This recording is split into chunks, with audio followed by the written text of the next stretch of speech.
Good afternoon and welcome to City News at 3:30. I'm Michael Ismaili. And I'm Veronica Munoz, and these are your headlines.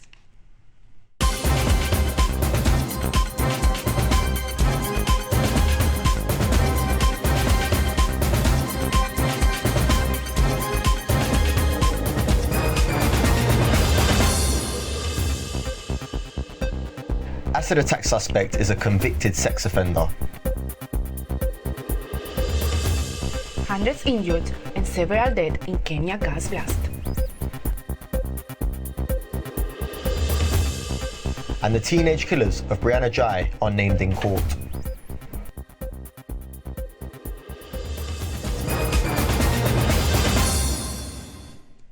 Our top story this afternoon. The government is facing questions about why a convicted sex offender and the only suspect in the Clapham chemical attack was granted asylum in the UK. Abdul Shakur Azidi is currently on the run from police after a targeted attack on her mother and her two children. Azidi was last seen buying a bottle of water in a Tesco store in North London, 8 miles from Clapham on Wednesday night. Our reporter, Willow Meaney, joins us live from the North London Tesco on Caledonian Road, where the suspect was last seen. Willow, what can you tell us on the latest on the manhunt? Is suspected of... The police are searching for 35-year-old Abdul Azadi, who is the suspect of an acid attack which occurred in Clapham on Wednesday. 5 people left in hospital, and the victim, his ex-girlfriend and her 3-year-old child have been left with life-changing injuries. He was last seen here at Tesco Express on Caledonian Road near King's Cross Station. He was wearing a black hoodie and has severe injuries to his face. Now, the police have released this picture, and he is from Newcastle and is suspected to be returning there, but the public have been warned not to approach him if you see him, as he is dangerous. There's been controversy surrounding the fact that he was granted asylum in the UK. What can you tell us about this? He is an asylum seeker in the UK and has been arrested twice since being here, once for indecent exposure and once for sexual assault. And after trying to gain asylum 3 times, he was only permitted it after being told by a priest that he had converted to Christianity. Now, just reminding the public again that if you see him, please contact the police and do not approach him. Back to the studio. In Kenya, hundreds of people have been injured and several are feared dead after a lorry exploded with gas near an industrial site. A small child is believed to be among the fatalities. The explosion set off a blaze that burned homes and warehouses in the capital, Nairobi. Manzi has this report. More than 200 people, including children, have been injured in a gas blast in the capital of Kenya, Nairobi. A lorry carrying gas has exploded at around 11:30 p.m, igniting a huge ball of fire, according to government spokesperson Isaac Marawa. I had just a commotion outside. I didn't know what was happening. So when I got outside, I found fire at the rooftop. It was a massive fire. And it was so bad. It was a bad experience. While news and figures of injured people keep increasing, 3 people have now been confirmed dead.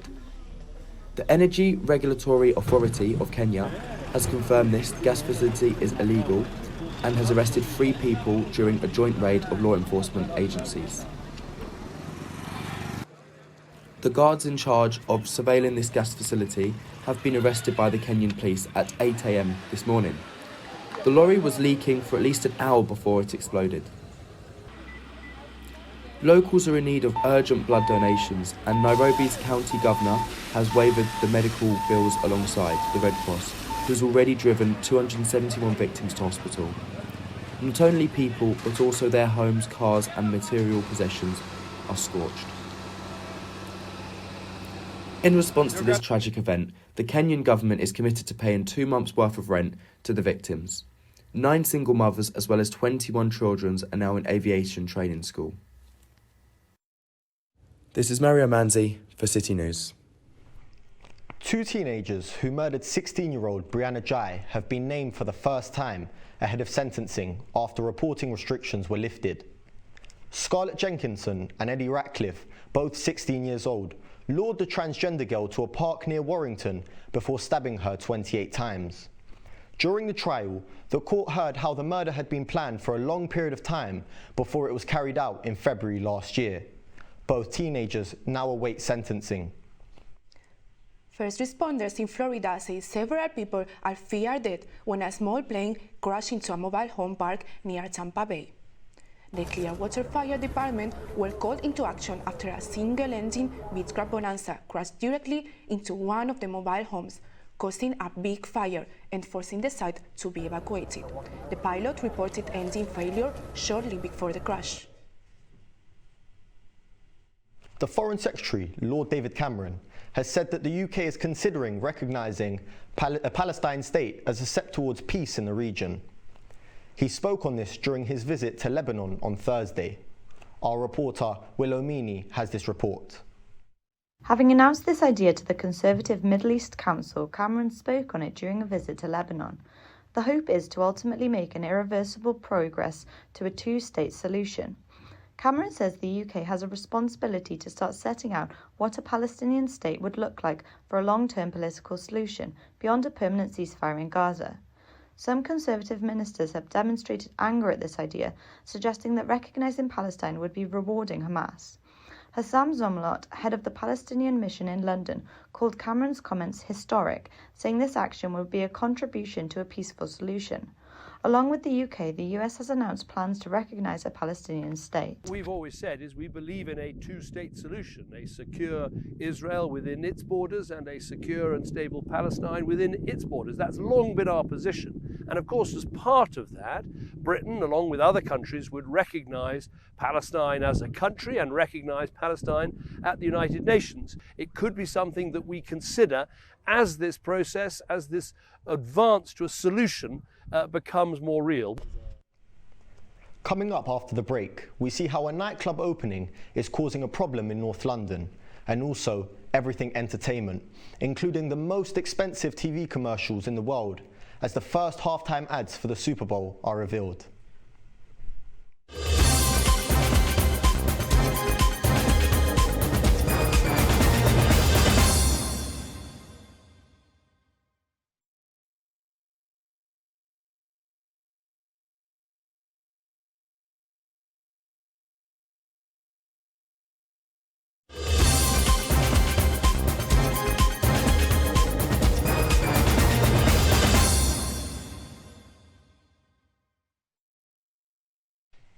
Welcome back to City News. A row has erupted in North London over the London Shuffle Club, opening in City Road.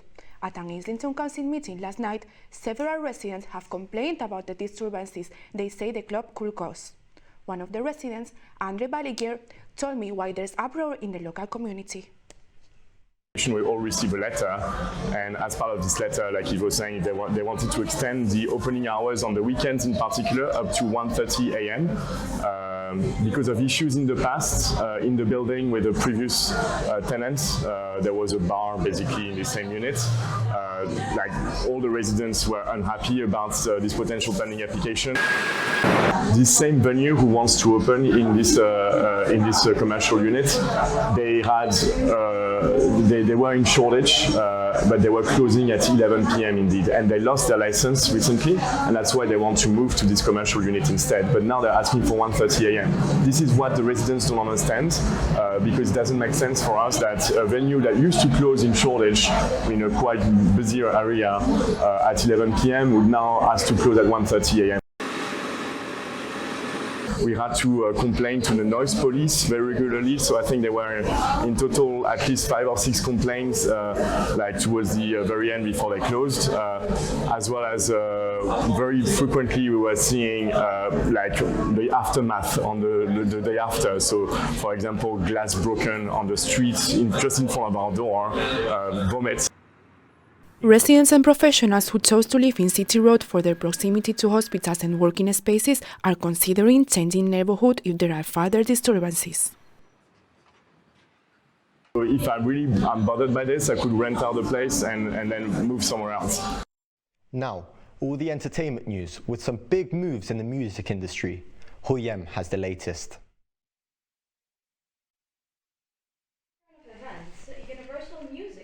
world's largest record label, has issued a scathing open letter accusing TikTok of bullying and threatening to remove millions of songs, including those of artists like Taylor Swift, Drake, and The Weeknd from the platform. The dispute revolves around payment negotiations, and Universal claims TikTok attempted to force an unfavorable deal and accused the platform of not fairly compensating artists. In response, TikTok accused Universal of prioritizing greed over artists' interests. This could potentially impact access to a vast music catalog on TikTok. You're right. Came in too hot. Told you I was right. Should we call the tow truck? A new commercial for the halftime break in the Super Bowl, the most expensive TV advertising slot in the world, has been released, starring Martin Lawrence with Shannon Sharp.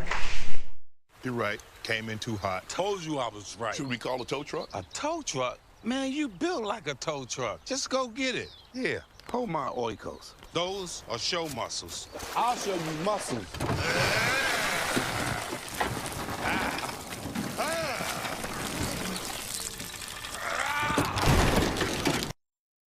Anticipation for the big game next weekend continues to grow as Kansas City Chiefs play against San Francisco 49ers, marking the yogurt brand's Oiko's 5th consecutive big game commercial appearance. The Kew Gardens annual Orchid Festival returns for 2024 with breathtaking displays dedicated to Madagascar. Celebrating the vibrant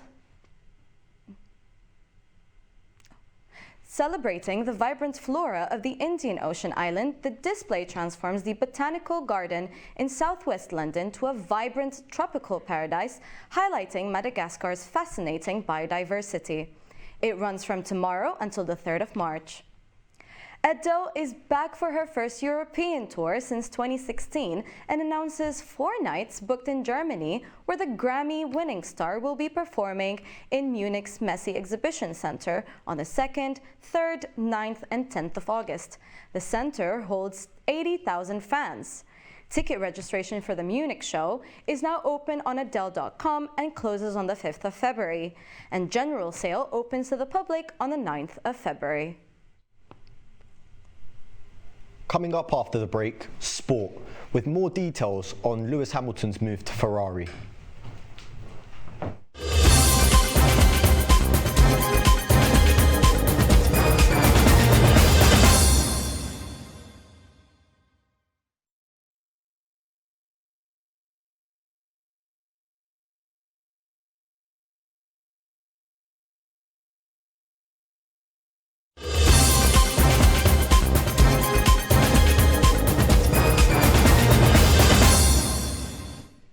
Thank you for rejoining us. Now over to Asif, who has everything sport with all the latest updates on that Lewis Hamilton move to Ferrari.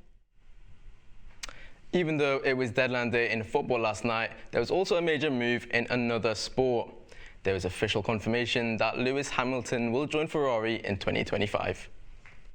Seven-time champion started his career with 5 years at McLaren before a long spell of 11 years at Mercedes, where he won 6 world titles. He'll partner Charles Leclerc for next year after an exit option in his current contract was put in place. Now, I'm joined by the co-founder of Race Reaction, Manav Palan. How are you, Manav? I'm fine. Tell me your initial reaction, because this is a major move in F1, probably the biggest move in F1. Yeah, you're right. It's been the biggest move pretty much since Lewis has moved from McLaren to Mercedes. It's probably been the biggest piece of news we've had in a decade. Yeah. So, it was a shock to everyone. No one was expecting it. So yeah, still in shock. Yeah, tell me who you think should replace him, because they're big shoes to fill at Mercedes. Yeah, so there's quite a few options. Obviously, the obvious choice would be Alex Albon. He's quite young. He's 26, I believe. Yeah. So that would be my pick. But if you could dream, probably Fernando Alonso. Well, there's been rumours of Fernando Alonso as well. But back to Lewis. Do you feel like this is the right move? Because he hasn't won a race for the last few years, 2021 I think it was. Yeah. Do you think this is the right move for him? Well, you know, it's a challenge. Obviously, he's the first British driver to race for Ferrari, you know, in 30 years. He's been doing wonders for Mercedes, so hopefully he can do the same at Ferrari. Well, listen, it's going to be exciting to see Hamilton and at Ferrari. But now onto some cricket. The second test between India and England is finally balanced, with the hosts ending the first day on 336 for 6. Yashasvi Jaiswal top scored for India with a brilliant 179 not out.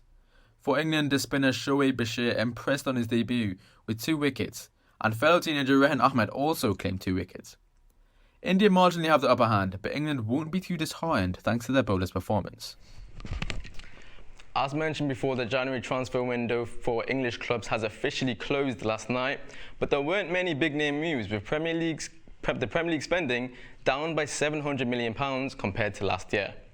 Noticeable transfers include Amon Broja switching sides in West London after completing a loan move to Fulham, and Crystal Palace also confirmed signing teenager Adam Wharton from Blackburn for around £20 million. Now, on to Rugby Union, and the Six Nations begins tonight. France vs Ireland will kick us off at 8 p.m. this evening, a huge fixture and a huge rivalry. France finished runners-up in the Rugby World Cup last year, and they remain favourites for this tournament. Saturday's other fixtures include Italy vs England at 2:15 and Wales vs Scotland at 4:45 p.m. Never a dull day in the sporting world. Thank you, Aasif. Now let's go over to Mario for the weather forecast. Today has been quite a cloudy yet very mild day in London with highs of 13 degrees. However, last night it did go as low as 4. However, these temperatures are very good for February, very, very warm. And over the weekend, we are looking out for more weather of the same sort of vibe. So over Saturday, the highs reach up to 13, once again, same as today, and they will go as low as 10. And same goes for Sunday. However, it will be looking quite overcast and quite cloudy. Back to you in the studio. Thank you for that, Mario. It is right out there. You've been watching City News. Please join us back for more at 6.